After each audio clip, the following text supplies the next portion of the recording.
How to fix Facebook not working on iPhone. So all you have to do first is to refresh the application. So you may want to delete that from your history, the Facebook on your history. But so what you're gonna do next is to go here to your settings and then tap on general here and tap on iPhone storage. Now here on iPhone storage, you're gonna look for Facebook application. So click on Facebook application here and tap on offload. So basically it tap on offload here and it will says reinstall application.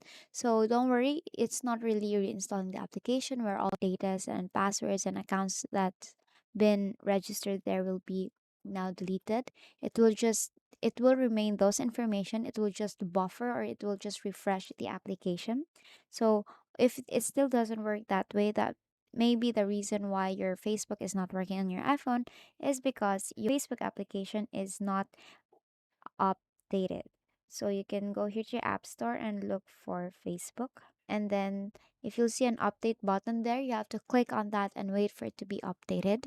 And basically, those are the main thing that you can do to fix your Facebook from not working. And the other way is to delete the application, entirely delete the application and install it again, or simply refresh or restart your phone. And basically that is it. That is how you fix your Facebook not working on iPhone, and that is all for today. If this video helped you, please don't forget to like, share, and subscribe to YouTube channel to show your support. Thank you for watching.